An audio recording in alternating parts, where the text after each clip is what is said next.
joining us. We go back to our top story, and that is the shenanigans. What's going on in Florida? Joining us now, the Florida Attorney General, Pam Bondi. Pam, good to see you. Thank you for joining us. Let's talk a little bit now. There is an investigation. What can you tell us about it?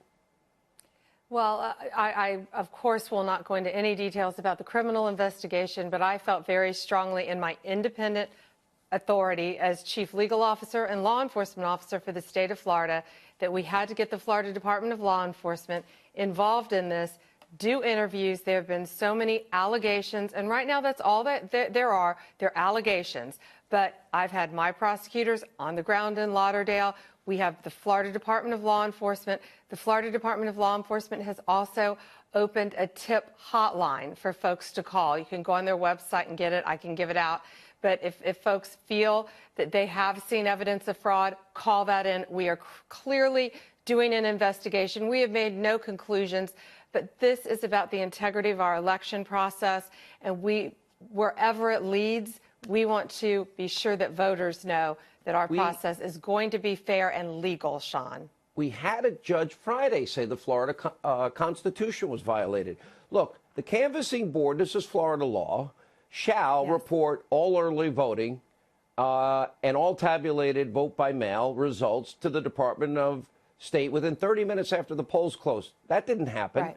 The canvassing board shall report, with the exception of provisional ballot results, and update the office every 45 minutes. We're supposed to have observers that are being in there. That didn't happen as well.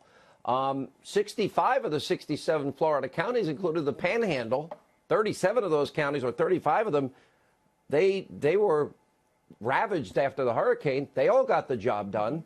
That's right. How is it that this keeps happening in Broward County?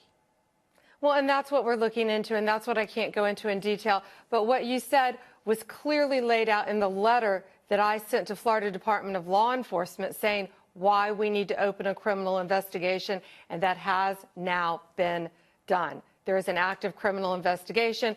At the same time, Sean, you know there are countless, at least 7 civil lawsuits filed by the DNC, by the ACLU, I believe, by the League of Women Voters, all these civil lawsuits, and they're basically trying to, as you know, throw out deadlines. So it would be the wild, wild west. I mean, without deadlines, how do you manage elections? And they also don't want to require signatures for provisional and vote by mail ballots. And well, let me make this very clear. We know Florida that law. Yeah, go ahead.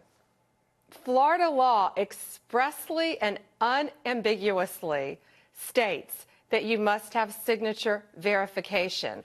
So what they want to do, they want to change the law after the ballots have all been cast and go back retroactively and change our law, which is it's ridiculous.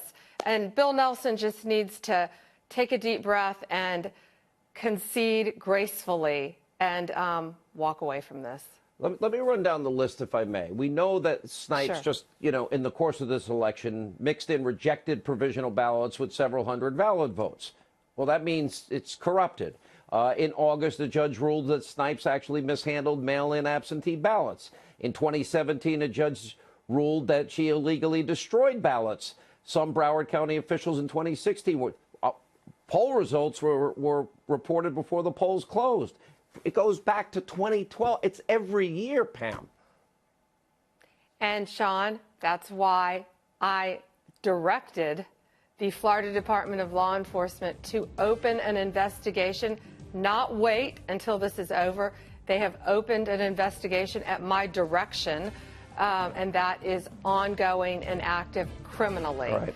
We have intervened in all the civil lawsuits that deal with the Constitution, and I feel we are on firm constitutional ground as well. All right, Pam Bondi, the Attorney General of Florida, thank you for updating us. We'll follow this criminal investigation closely.